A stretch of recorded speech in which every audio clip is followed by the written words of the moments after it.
Hello दोस्तों, आप सभी लोग का स्वागत है। मैं प्रवीण जी एस एकेडमी का एक बार फिर से, और आज हम स्टार्ट करने जा रहे हैं एपिसोड 6 ऑफ द एमसीक्यू।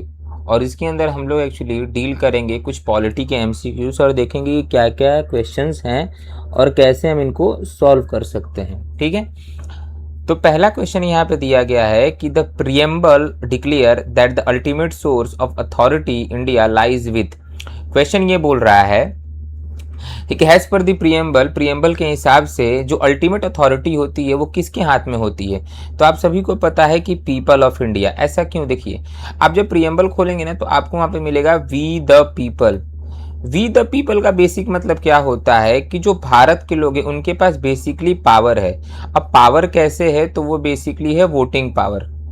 जैसे हमारे कंट्री में जो गवर्नमेंट बनती है वो किसके बेस पे बनती है? वोटिंग के बेस पे बनती है। बट इंडिया के अंदर एक्चुअली हम वोट देते हैं किसको? अगर हमने किसी एक नॉर्मल व्यक्ति को वोट दे दिया, ठीक है, तो वो क्या बन जाएगा? एमपी बन जाएगा। ठीक है, वो मिनिस्टर बन सकता है।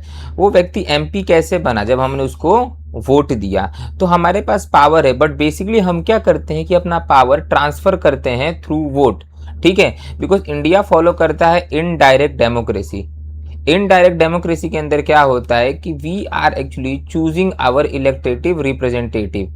तो हम लोग बेसिकली फॉलो करते हैं इनडायरेक्ट डेमोक्रेसी। दो तरह की डेमोक्रेसी होती है, आप अच्छे से याद रखना, indirect democracy and direct democracy. अब हालांकि इंडिया एक बहुत ही बड़ा कंट्री है, 140 करोड़ की पॉपुलेशन है, उसके अंदर आप इनडायरेक्ट डेमोक्रेसी डायरेक्ट डेमोक्रेसी तो आप फॉलो नहीं कर सकते हैं। तो आपको बेसिकली फॉलो करना पड़ेगा इनडायरेक्ट डेमोक्रेसी। और हम क्या करते हैं? हम वोटिंग के द्वारा, by voting we are transferring the power. Transferring power किसको?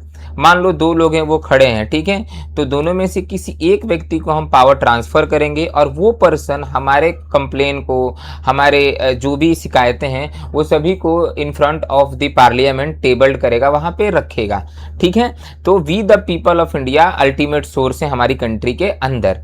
ठीक है, वैसे अगर आप अमेरिका का प्रियम्बल देखेंगे ना, उसके अंदर भी लिखा है वी द पीपल। तो दोनों कंट्री का जो प्रियम्बल है वो स्टार्ट होता है वी द पीपल से। ये आप याद रखिएगा। ठीक है, फर्स्ट थिंग। नेक्स्ट पे आते हैं, the expression we the people of India signify. अच्छा, द एक्सप्रेशन जो होता है पीपल ऑफ इंडिया वो क्या सिग्निफाई करता है? क्या वो पार्लियामेंट्री सुप्रीमेसी सिग्निफाई करता है? क्या वो कॉन्स्टिट्यूशनल सोवर्निटी सिग्निफाई करता है?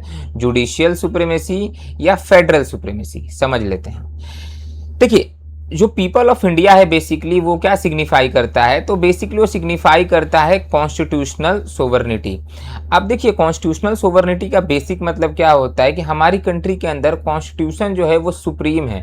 कॉन्स्टिट्यूशन से ऊपर कोई भी चीज नहीं है, इस बात को हमेशा आप याद रखिए। ठीक है, और जो भी जितने भी पार्ट्स हैं, जैसे जुडिशियल सुप्रीमेसी की अगर हम बात करें तो जुडिशियल एक कॉन्स्टिट्यूशनल बॉडी है जो कॉन्स्टिट्यूशन के अंदर आती है, मीन्स थ्रू कॉन्स्टिट्यूशन इसको बनाया गया है। फेडरल सुप्रीमेसी, तो हमारी कंट्री में फेडरल सुप्रीमेसी नाम की कोई चीज नहीं है। दूसरा ए है यहाँ पे पार्लियामेंट्री सुप्रीमेसी, तो हमारी कंट्री के अंदर पार्लियामेंट्री सुप्रीमेसी नहीं है। कैसे? मैं आपको बता रहा हूं। मान लीजिए कि पार्लियामेंट ने कोई बिल पास किया, ठीक है, कोई कानून बना दिया, और उस कानून के खिलाफ यहाँ पे जो जनता है वो बेसिकली एजिटेट कर रही है। दे does not allow this actually law. मतलब अगर मान लो भारत सरकार ने कोई लॉ बनाया, गवर्नमेंट ऑफ इंडिया ने कोई लॉ बनाया है और वो लॉ ऐसा है कि लोगों को उसका अच्छा नहीं लग रहा है, तो लोग वहां पे प्रोटेस्ट कर रहे हैं, एजिटेशन कर रहे हैं, और लोग वहां पे सुप्रीम कोर्ट में गए। तो सुप्रीम कोर्ट ने क्या किया? उस लॉ को डिसबैंड कर दिया। क्या कर दिया? डिसबैंड कर दिया। जैसे आपको याद होगा 2020 में जब यहाँ पे फार्मिंग का बिल आया था, एमएसपी का जब बिल आया था 2020 में, तो काफी प्रोटेस्ट हुआ था against the government. Finally government को वो जो लॉ है उसको वापस लेना पड़ा, जो एक्ट है, जो सरकार ने कानून बनाया था। दूसरा, सुप्रीम कोर्ट ने भी बोला था कि इस एक्ट को वापस ले लो। देखो, जो सुप्रीम कोर्ट होता है वो क्या करता है? तो सुप्रीम कोर्ट बेसिकली एक तरीके से चेकिंग बॉडी है, वो चेक करता है। ठीक है, जैसे आपको याद होगा कि हमारे पास 3 मोस्ट इंपॉर्टेंट थिंग है। लेजिस्लेचर है, ठीक है, एग्जीक्यूटिव है, याद रखिएगा आप, और दूसरा क्या है? जुडिशियरी है। ठीक है, ये तीन चीजें आपको पता होगा। ये यहाँ पे सेपरेशन ऑफ पावर है, और सेपरेशन ऑफ पावर किसने दिया था? तो आपको याद होगा कि फ्रेंच रेवोल्यूशन में एक बहुत बड़े मतलब he was a kind of person जिसका नाम था Montesquieu. Montesquieu was a philosopher. तो मोंटेस्क्यू ने यहाँ पे बोला था सेपरेशन ऑफ पावर, ठीक है। तो लेजिस्लेचर का काम क्या रहता है? Make the law, law banana. Executive का क्या काम होता है? तो यहाँ पे इम्प्लीमेंट द लॉ, ठीक है। और जुडिशरी का काम क्या होता है? चेक द लॉ, लॉ अच्छा है खराब है कैसा है। अगर लॉ यहाँ पे खराब है जुडिशरी उसको डिसबैन करेगा, अगर लॉ अच्छा है तो जुडिशरी उसको बोल सकते हैं कि उसको मतलब नॉर्मली आगे मोटिवेट करेगा। तो यहाँ पे मेक हो गया, इम्प्लीमेंट हो गया और चेक हो गया। तो पार्लियामेंट्री सुप्रीमेसी है ही नहीं। क्यों नहीं है? बिकॉज अगर पार्लियामेंट्री सुप्रीम होता तो उसकी बातों को सुप्रीम कोर्ट यहाँ पे कट नहीं कर सकता था, बट वहाँ पार्लियामेंट्री की जो बातें होती हैं उसको सुप्रीम कोर्ट ओवर रूल्ड कर देता है। तो पार्लियामेंट्री सुप्रीमेसी हमारी कंट्री में नहीं है, हमारी कंट्री में पार्लियामेंट्री सोवरनिटी नहीं है। कहाँ पे है आपको बता रहा हूँ। तो बेसिकली वो है यूके के अंदर। अगर आप इंग्लैंड में जाएंगे वहां पे आपको मिलेगा पार्लियामेंट्री सोवर्निटी, मतलब है पार्लियामेंट ने जो डिसाइड कर रही है दैट इज फिक्स, ठीक है। तो एक कहावत है इंग्लैंड के अंदर कि in parliament the parliament of UK can do anything except man to make a women and women to make a man, ठीक है। दूसरा यहाँ पे है, एक है फेडरल सुप्रीमेसी। फेडरल सुप्रीमेसी का बेसिक मतलब होता है कि हमारा कंट्री जो है वो रियल फेडरल कंट्री नहीं है। कल को अगर मान लो कोई चीज होती है तो यहाँ पे सेंटर जो है वो स्टेट में प्रेसिडेंट लॉ लगा सकता है वहां पे। तो हमारे यहाँ पे फेडरल सुप्रीमेसी जैसी कोई चीज नहीं है। मतलब कल को मान लीजिए एक स्टेट ले लेते हैं बिहार, तो कल को बिहार ये बोलता है कि मुझे जो है वो इंडिया से सेपरेट होना है, अपना खुद का एक कंट्री बनाना है। आप कर ही नहीं सकते हैं, ये नेक्स्ट टू इम्पॉसिबल है। बिकॉज अंबेडकर कॉन्स्टिट्यूशन के अंदर क्लियरली मेंशन है कि कोई भी स्टेट, कोई भी प्लेस हमारी कंट्री के अंदर जुड़ तो सकता है लेकिन अलग नहीं हो सकता है। ये बात आप समझ गए होंगे। नेक्स्ट क्वेश्चन पे आते हैं।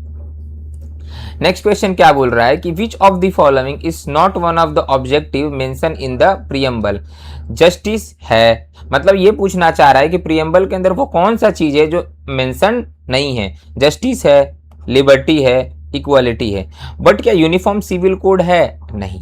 देखो जो यूनिफॉर्म सिविल कोड है इसका आंसर डी होगा, बिकॉज ये तीनों तो हैं, पूछा जा रहा है कौन सा नहीं है, तो ये नहीं है। अब यूनिफॉर्म सिविल कोड क्या है? तो आप जैसे जाएंगे डीपीएसपी के अंदर, ठीक है, तो डीपीएसपी के अंदर आर्टिकल 44 आएगा, और आर्टिकल 44 बात करता है यूनिफॉर्म सिविल कोड की। यूनिफॉर्म सिविल कोड का क्या मतलब होता है? तो यूनिफॉर्म सिविल कोड जो है आपके पर्सनल लॉ में इंटरफेयर करेगा। जैसे मैरिज हो गया, ठीक है, चाइल्ड हो गया, ये सारी जो चीजें जो आपका पर्सनल है, स्पेशली खास करके मैरिज, ठीक है। तो मैरिज हो गया, ये आपका पर्सनल हो गया। अगर आप इंडिया के अंदर देखेंगे तो हर एक कम्युनिटी का अपना अपना मैरिज एक्ट है। जैसे अगर आप हिंदू मैरिज एक्ट की बात करेंगे तो एज पर दी 1952 ये हिंदू मैरिज एक्ट है। बट इस एक्ट के अंदर हिंदू भी आते हैं, ठीक है, सिख भी आते हैं, बुद्धिस्ट भी आते हैं, जैन्स भी आते हैं, पारसी भी आते हैं। बट जो मुस्लिम्स हैं वो बेसिकली अपना पर्सनल लॉ फॉलो करते हैं, ठीक है। जैसे वहां पे 4 शादी अलाउ है as per the personal law. But uniform civil code आने के बाद ये जो पर्सनल लॉ है ये इफेक्ट होगा, ये इन्फ्लुएंस्ड होगा, ठीक है। तो यूनिफॉर्म सिविल कोड नहीं दिया गया, ये डीपीएसपी का पार्ट है आर्टिकल 44 के अंदर। जस्टिस, लिबर्टी और इक्वालिटी, तो जस्टिस, लिबर्टी, इक्वालिटी हमने कहां से लिया है? तो ये हमने लिया है फ्रेंच रेवोल्यूशन से। कहां लिया है? फ्रेंच रेवोल्यूशन से। नेक्स्ट क्वेश्चन पे आते हैं।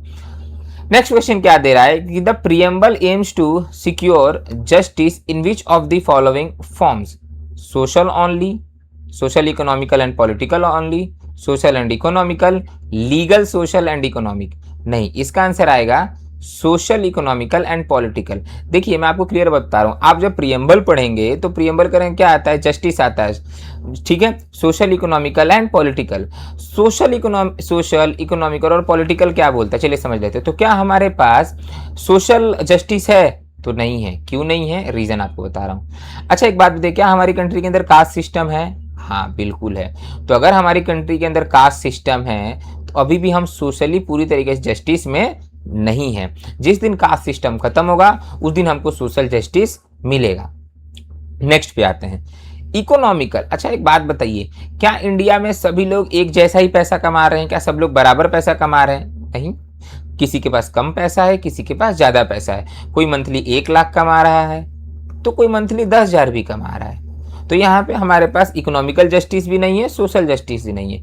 हाँ, पॉलिटिकल जस्टिस है हमारे पास। क्यों है पॉलिटिकल जस्टिस? बिकॉज हमारी कंट्री के अंदर जब वोटिंग होता है तो पर पर्सन 1 वोट, चाहे वो अंबानी हो चाहे वो अडानी हो, एक आदमी एक ही बार वोट दे सकता है। तो उसको हम बोलेंगे लीगली, उसको हम बोलेंगे पॉलिटिकल जस्टिस। तो हमारे पास पॉलिटिकल जस्टिस तो है, बट हमारे पास सोशल जस्टिस नहीं है, इकोनॉमिकल जस्टिस नहीं है। नेक्स्ट पे आते हैं। नेक्स्ट क्वेश्चन यहाँ पे क्या बोल रहा है, which case said that preamble is not a part of the constitution. अच्छा, वो कौन सा ऐसा केस था जिसने ये बोला था कि प्रियम्बल जो है वो कॉन्स्टिट्यूशन का पार्ट नहीं है? तो वो बेसिकली है बेरूबारी केस। चलिए आप इसके पीछे का बैकग्राउंड समझ लेते हैं। तो आंसर तो इसका आ गया बी, बेरूबारी केस। अब ये बेरूबारी केस कब हुआ था? तो ये हुआ था 1960s में। तो देखिए आप, जैसे कि आपको पता है कि जब इंडिया यहाँ पे सेपरेट हुआ था, मतलब पार्टीशन हुआ था 1947 में, ठीक है। तो यहाँ पे फिर 1960 में क्या होता है कि Nehru and Noon agreement sign होता है, ठीक है। इस नेहरू नून एग्रीमेंट में बेसिकली क्या होता है कि बेरूबारी का कुछ हिस्सा क्या होगा कि पाकिस्तान के अंदर जाएगा, सॉरी इंडिया के अंदर आएगा, ऐसा डिसाइड होता है, ठीक है। अब ये जो बेरूबारी केस है ना, ये बेसिकली चला जाता है कहाँ पे? सुप्रीम कोर्ट के अंदर। तो सुप्रीम कोर्ट यहाँ पे ये बोलती है, प्रियम्बल की बात होती है, सुप्रीम कोर्ट यहाँ पे ये बोलती है कि जो as per the Berubari case, preamble is not a part of the constitution. जैसे कि आपने केशवानंद भारती केस देखा होगा 1971 में, उसमें बेसिकली क्या होता है कि दो चीजें मिलती, एक तो प्रियम्बल जो है पार्ट ऑफ द कॉन्स्टिट्यूशन है, और दूसरा basic structure of doctrine, BST मिलता है हमको, ठीक है। एक आता है राजनारायण केस, समझ लेते हैं। तो राजनारायण केस क्या था? इस राजनारायण केस के अंदर बेसिकली इंदिरा गांधी को यहाँ पे अक्यूज्ड घोषित किया गया था, बिकॉज 1975 के इलेक्शंस में जो अमेठी में इलेक्शन हुए थे, ठीक है, उसके अंदर उनके ऊपर आरोप था, राजनारायण ने लगाया था कि जो मैडम इंदिरा गांधी हैं वो सिटिंग प्राइम मिनिस्टर हैं और अपने पावर का गलत इस्तेमाल करके इन्होंने गवर्नमेंट मशीनरी का यूज किया है टू विन द इलेक्शन, ठीक है। इसीलिए सुप्रीम कोर्ट ने इनको बेसिकली क्या बोला था कि आप 6 साल तक एक्सपेल्ड, मतलब 6 साल तक आप इलेक्शन नहीं लड़ सकती हैं। तो ये था बेसिकली राजनारायण केस। और इसी केस के बाद इंदिरा गांधी बेसिकली इंप्लीमेंट, और you can say proclaim the emergency, ठीक है। और कितने महीने के लिए इमरजेंसी लगी थी? 20 मंथ्स।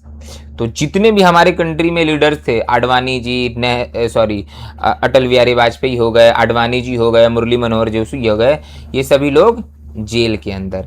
और इसी इमरजेंसी के दौरान एक बहुत बड़ा अमेंडमेंट किया था जिसका नाम है 42nd अमेंडमेंट, और इसी को हम क्या बोलते हैं? Mini constitution. क्या बोलते हैं इसको? मिनी कॉन्स्टिट्यूशन, ठीक है। नेक्स्ट पे आते हैं। नेक्स्ट एक दिया गया है पुट्टुस्वामी केस। अब ये पुट्टुस्वामी केस क्या है? तो पुट्टुस्वामी केस बेसिकली आया था 2017 में, ठीक है। तो ये केस आया था 2017 में। तो पुट्टुस्वामी केस में क्या हुआ था? तो पुट्टुस्वामी केस में ये डिसाइड हुआ था कि राइट टू प्राइवेसी है, जो पुट्टुस्वामी केस में डिसाइड हुआ था कि राइट टू प्राइवेसी है, वो बेसिकली हमारा फंडामेंटल राइट है। क्या है हमारा? Fundamental right. इसके अंदर आपको आधार जजमेंट भी मिला था। तो पुट्टुस्वामी केस का मैंने आपको बैकग्राउंड बता दिया कि 2017 में आया था। इसके अंदर फंडामेंटल राइट्स की बात की गई थी कि right to privacy is my fundamental right, और यहाँ पे आधार जजमेंट को दिया गया था। तो हमने केशवानंद भारती केस देख लिया, बेरूबारी केस देख लिया, राजनारायण, मैंने आपको सबका एक शॉर्ट एंड क्रिस्पी बैकग्राउंड बताया है, ठीक है। तो आई होप कि आपको ये पांचों एमसीक्यू समझ में आए होंगे, आपने काफी अच्छे से इसको देखा होगा। और अगर आपको किसी भी तरह का डाउट है regarding all this MCQ, then definitely आप मुझे कमेंट सेक्शन में क्वेश्चंस पूछ सकते हैं। और भी ऐसे क्वेश्चंस के लिए please subscribe and follow Praveen GS academy. Thank you so much.